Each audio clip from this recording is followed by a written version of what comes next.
Worship leading is like my favorite thing to do.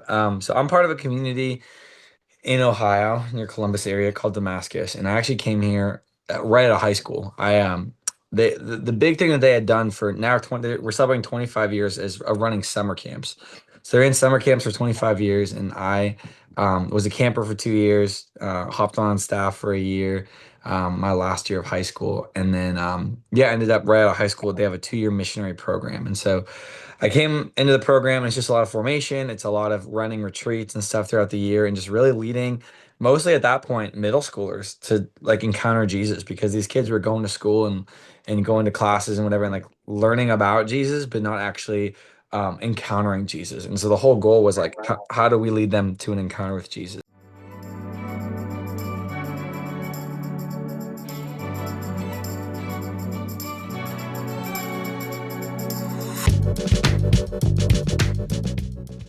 Welcome to the show. You are going to be thrilled that you are here today because I have the one, the only, Seph Schlueter, who is Mr. Up and Coming, already arrived, superstar, Christian songwriter, singer. And I'm so happy that he's here today for so many different reasons. You are going to find out what an incredible human being he is beyond his music. So, Seph, welcome to the show. Hey, thank you so much. What an intro. I feel so honored. It's so great to be with you. Yeah, well, thanks. Thanks. Well, we're both Midwesterners, and I think, Where are you from? I'm Michigan. Okay, nice. Yeah, I get to hold my hand up and show you where You, exactly I live yeah, in the my state. Michiganders do that, and then the Ohio people do like a fist, and then the Oh, like do points they? are from that point. Yeah, there you go. Yeah, yeah. So you're not so far away. So you grew up and you moved a couple times, right? You were originally in Erie, Yeah, Erie, Pennsylvania. Pennsylvania. I was there, born and raised there. So I was 13, and then we moved to Toledo, Ohio. And then was there for 5 years, and then I moved to Columbus area where I've been since really 2018. Yeah, yeah.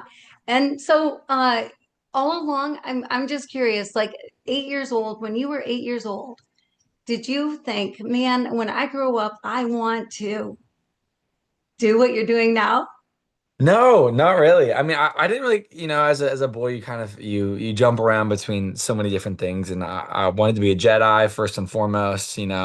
Wanted to be a spy. Wanted to be a entrepreneur. Like just jumped around through so many different things. But I always felt like I just wanted to do something different. That is one thing I did feel like I got from even a young age was like, man, I want to do something that's out of the ordinary, something that is like nobody else really does in the same way. And so didn't quite know what that was going to be. In high school, I kind of was like, I had it far off in my head, had the idea of like, oh, maybe like a music thing could be cool. I just didn't think like I had the talent for it or the skill set for it in any way. And then in high school really was when I also just fell in love with the Lord and really gave my life over to Him. And then when that happened, I was just like, Lord, whatever you want.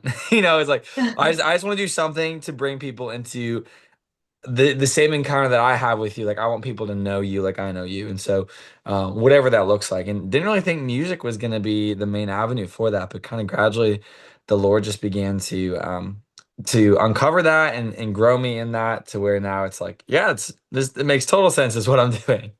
Yeah, it does make total sense because there's so many people you can reach, and music is so special in that it does transform lives. You can go listen to somebody talk all day long, but a song that you can play over and over that just gets into your soul Hmm. and it really does change lives. So you are in the right place. You are doing what you wanted to do. Yeah, I Yeah. love that. Yeah. So piano lessons you took as a kid. So your family must have been a little musical. Yeah, I started taking piano when I was like 5 years old. My parents, particularly my dad, had like a really deep appreciation for music. My dad played piano, played guitar, and even like every night we'd pray together as a family, and that looked different each night. And sometimes it was just what we called prayers from the heart, where we kind of go around and just pray for whatever it was that was on our heart. Sometimes we do like a more like liturgical type prayers. Other times my dad would pick out the guitar and like lead us in worship. And for me, I feel like that was actually the one I liked the best because it felt like the most engaging, like did something like I feel like in those moments I actually um there was something that was just different when we started singing, we started worshiping. For me, that I just remember feeling like, oh, this if I had to pick one type of prayer to do every night, this would be it. Either Yeah. that or just the super quick one of the two, Um, and so yeah, definitely like musical minded family. I think I probably obviously got into it the most out of anyone in my family. But I think like I have a sister who loves like she does musical theater and stuff, and a couple siblings who like have dabbled in instruments. But for the most part, I kind of was the only one to really pick it up and run with it. Yeah, yeah. Well, I'm sure that they love that you picked it up and ran with it because you're going places, you're doing things, which is so amazing. But beyond recording and your album coming out and your song, the one of your songs, but Count Your Blessings that has gotten, I think, like billions of views, like so many, and is such a great song. And that is a healing song. I got to tell you, I Mm. don't know if people talk about it that way. I've told you that, but it's definitely both a healing song and a reminder. It's Hmm. so just remember, remember to be grateful how powerful gratitude is and Yeah. count your blessings, but it's also very healing. So your words dive deep when they get inside there. So thank you for the song. So, Yeah. but beyond that, you also lead worship. Hmm. Yeah. Worship leading is like my favorite thing to do. So I'm part of a community in Ohio, near Columbus area called Damascus, and I actually came here right out of high school. The big thing that they had done for now 20 we're celebrating 25 years is running summer camps. So they're in summer camps for 25 years, and I was a camper for 2 years, hopped on staff for a year, my last year of high school, and then yeah, ended up right out of high school. They have a 2-year missionary program, and so I came into the program and it's just a lot of formation. It's a lot of running retreats and stuff throughout the year and just really leading mostly at that point middle schoolers to like encounter Jesus because these kids were going to school and going to classes and whatever and like learning about Jesus but not actually encountering Jesus. And so the whole goal was like how do we lead them to an encounter with Jesus? And so I really started worship leading a lot during that. I'd done it a decent bit before in high school, just like I when I really encountered the Lord, I just, I started just bringing people over to our house and we worship and we pray and all this different stuff. So that's kind of where I first started leading, but I led a lot while in the missionary program and just fell in love with it. I felt like I just saw the Lord move so powerfully. And I think it was just one of those things um, that when you do it, like there, I feel like everybody has specific things that when they do it, they just feel so alive and they feel like, man, I'm right where I need to be. Like this is exactly what I'm supposed to be doing in this moment, yes, but also like with my life. And I just felt like those moments worship leading. I was like, man, there's a different type of, Jesus says he came to give us an abundant life, right? There's a different type of abundant life that I'm experiencing when I'm leading. And even when it's not, glamorous or super fun, it's like you're leading middle schoolers and sometimes they're not wanting to sing or like whatever it might be. But I'm like, man, this is just this is so life-giving to me. And so and it's just continued. I'm still on staff there. I'm the worship director there. And I love leading worship, and then I've really tried to, even when it comes to my own concerts and stuff, I try to make it as much of a worship experience as possible, and just have those moments where the Lord just can move and be glorified and do whatever He wants to do. Yeah, which is something that makes you unique in your space, is that everything you do from the heart. Mhm. I see you and have been following you and what you're doing and reading your stuff and watching your interviews and the same theme just kind of comes through all the time, and that it's not about you and it's not about money, but it truly is about your heart for the Lord and bringing other people, letting other people have that same passion, teaching Yeah. them how to have that they can have that same passion for the Lord. Right. I mean, that's because I mean, for me, like my whole life changed when I encountered him, and it's like, man, I want that. Like that's what I burn for. When I'm like, oh, what fires me up? Like what moves me the most? It's like people radically encountering the Lord, and so I'm like, how do I live my life in a way that can best, make that happen, and just even praying, like my prayer before and after every concert is like, Lord, I'll pray that when they remember this, like they would remember you way more than they remember me because I can't change anyone's life. I can't, have permanent impact. I can't save anybody, but Jesus can. And I think that's just become, it's the reason why you do it. And you have to really know the why. Like the industry, traveling, the lifestyle that you kind of have to live in order to make this thing work isn't easy. I think everybody can look at it from the outside, like, oh my gosh, it'd be so fun to travel and do this and go around and all these different things. And it's like, oh, it's special for sure. Like I'm so grateful for it and I love it, but that doesn't mean it's easy. And in order to do it, in order to do it well, you really need to know your why. You have to like, why am I out here? Why am I traveling? Why did I just get back, from a flight like 10 minutes ago and like I'm already getting ready to leave for another one tomorrow? Like why am I doing this? And you have to really hold on to that. And for me, really, it's like it's souls. It's like, man, I want people to encounter Jesus. I want them to know him more and I want them to live different because if that's not happening, then I'm wasting my time, I'm wasting my energy, and there's no reason in me being gone. And so I think just that's been a really cool um refining that's had to happen as you travel and do all these things more like, man, what's the why? And discover that and really and stick to it. Yeah. Oh my gosh, that's so true. That's so well said. And I think people burn out if they don't know their why. Yeah. Bad things can happen. You're not going to give all of yourself if you don't know your why. And so knowing and remembering and keeping it at the forefront. I love that you pray that prayer before your concerts. I just think that's fantastic. And God honors prayers. So it's a Yeah. wonderful thing.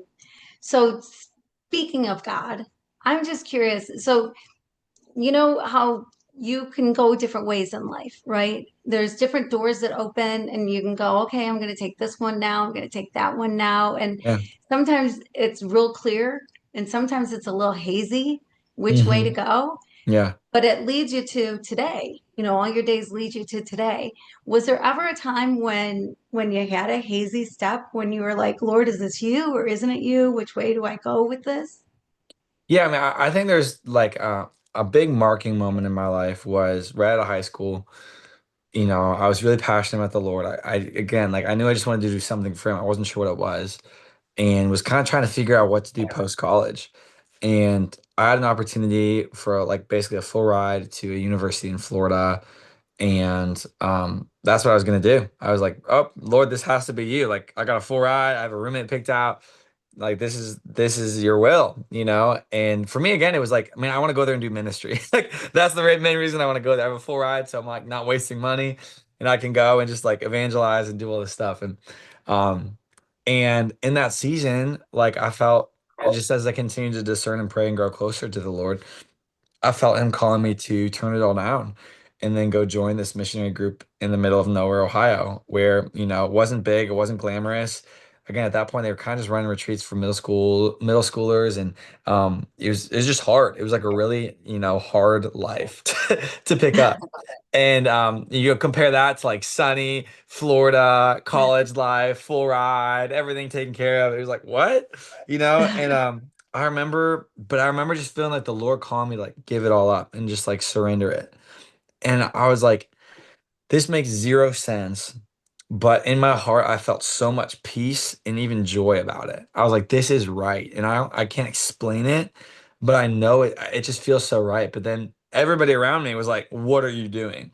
They're like, you're crazy. My parents were like, don't do this. My friends were like, don't do this. Like pretty much everyone in my life was like, don't do this. And I'm like, am I making the wrong decision? Like this is kind of a big deal. Like, and but I just felt such that like assurance from the Lord where I didn't know what it would look like. I didn't know why he was calling me there, but I just felt like this is what I had to do. And now looking back, I'm so glad I did because the person it formed in me is the person who is able to, walk through those doors that the Lord opened or withstand, like carry the pressure or carry the weight of all the different things that have come in my life. And um the way he formed me, and then even just practically like the opportunities that came from not being a college student that had to do XYZ and being able to like have more flexibility and all these different things. Like I mean, it was 100% the right decision that made no sense from a worldly perspective. And if you were just like making a pros and cons list, like it was a very clear winner and it was not the choice that I made, but the Lord directed it, and I'm so glad that I listened and am where I am. Yeah, no kidding. Well, everybody's glad that you listened because because here you are and you're doing it and it's so good. Yeah, very interesting. It is very interesting, especially when your parents are telling you it's really not the way to go. I mean, Yeah. because they have your best interest in mind, right? And they Yeah. want what's best for you. So it had to be a little difficult to say, Mom and Dad, I'm sorry, but I know this is Yeah. where I'm called to be. It was Yeah. hard. It was really hard, but I think like I mean, there's so much scripture that I feel like you can lean on in those seasons, right? Where Jesus talks about like, hey, like your family's not gonna understand you, like, and you have to love me more than them. And like, hey, if you go back, if you leave the plow, but you go back to it, like you're not worthy to follow me. You're like, hey, unless you, everyone kept telling me you're throwing your life away, like literally the scripture passage, like, unless you throw your life away, you're not gonna find it. I'm like, wait, I'm supposed to throw my life away, like all these things. But then also like I feel like the Lord gave me such a heart for my parents and for these other people. Because there's like, obviously you want to feel super supported in your decisions and you want to feel like, man, like people are like aligned with me and what I'm doing and all these whatever. Um, but like um the Lord gave me such a grace to just love them and for where they were at. And like there's just in my heart, like, man, you're saying this and you're like telling me I'm making the wrong decision, and you're telling me that you think I should go to college, all this different stuff. But you're not doing it because you're trying to be mean. Like you're doing it genuinely because you love me. And you think that this is what is best for me. And I understand why you think that because it is a little crazy. And so I'm not going to be mad at you. Like I just actually have so much love in my heart that you love me enough that you genuinely are care about what you think is best for me. And I think just adopting that mentality was so helpful.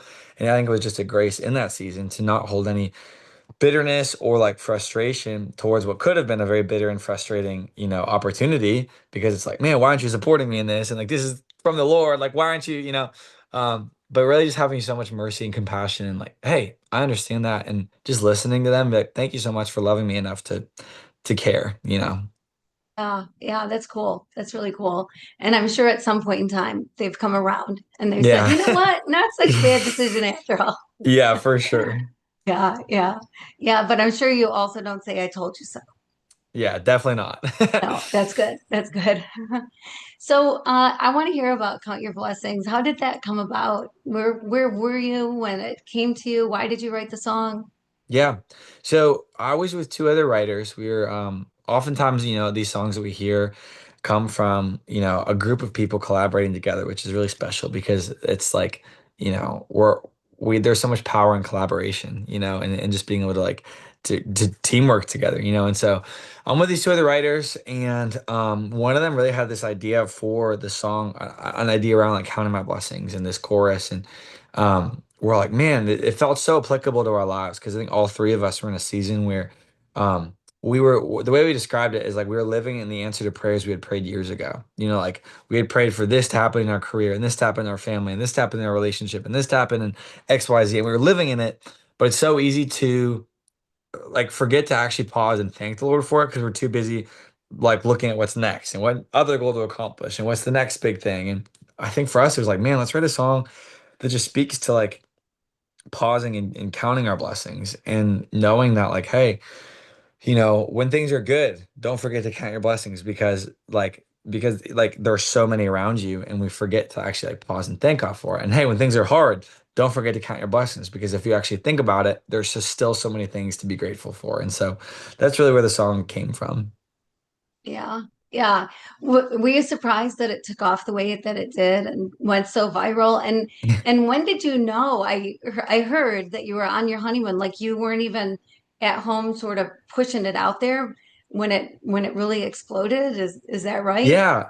I mean, I think so. We wrote it, and I think we all knew it felt special. We're like, man, there's something sweet about this one. But you just never know what that really means, because like sometimes you think a song's special and nothing really happens with it. And other times you don't think a song is that special and then it goes crazy. Like it's so hard to tell what, people are gonna react to, what the Lord is gonna choose to breathe on. It's like you just don't really know. And so I think we thought it was special, but none of us could have anticipated what happened with it, especially considering it was like my first debut song with the label and all that different stuff. And so, yeah, it was crazy. We released it in July and it was doing well. And nothing like crazy, but like for a first debut release, it was, tracking above average, which was cool. And then I was, yeah, on my honeymoon in September. And, the song, all of a sudden I start getting messages from my team. They're like, hey, like, your song's blowing up in Brazil right now. And I'm like, what? Like, it like skyrocketed to like number one most viral song in the whole country. It was like crazy. And so, it was just cool to see like how, again, a period where I'm not doing any work, like God just took it and did something with it. And, it's not like we could claim credit for it. And, so just to have that as, as I don't know, a way to start everything. Like, man, I didn't do this. This was the Lord's work, and He's the one who's making it happen. And continuing coming back and seeing the song continue to grow and then make its way to number one on radio and then, continue to have such a viral social media life, where it's been viewed, I mean, billions of times throughout different platforms and videos and things like that is just crazy. And so couldn't have expected it. Don't feel like, it feels like something the Lord just kind of did and continues to do, which again, just is a humbling thing. Yeah, it is very humbling. And I think it's such great affirmation that you are exactly where you're supposed to be. You're doing what you're supposed to be doing. And it's really cool, like you said, that you weren't here pushing it. You were, Right. in love and loving on your wife and enjoying that and then getting texts going, oh my gosh, it's going crazy. So yeah, God is pretty cool, I say. I agree. Yeah, yeah.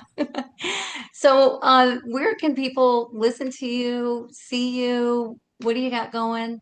Yeah. I mean, you can listen to me anywhere you listen to music. You can look up Seph. Don't even try to spell the last name, but Seph, Seph. You'll be able to find anywhere. And then same thing online. If you look to my website, again, just search Seph and you'll find my website. And I have tour dates. I'm going on a headline tour this fall, which I'm really excited for. And then just playing a couple different shows throughout the rest of the year. So yeah, look up Seph and find whatever it is you're looking for. Yeah, so good. And do it. You're going to be happy that you did and support him any way that you can because you're going to be around for a long time doing a lot of really cool things. And sometime in the future, 20 years from now, we're going to be together on an interview and we're going to go, remember when? Remember There you when that go. you had that one song and now you got thousands, whatever. So it's going to be fun. But thank Thanks. you so much. Thanks for being here. Thanks for what you're doing. Thanks for listening to the Lord and really putting that passion in people. So thank you for what you do. Yeah, thanks so much. You bet. And thank you all for joining us today. And I just pray that until we see each other again, that you keep your heart open and you live your love loud.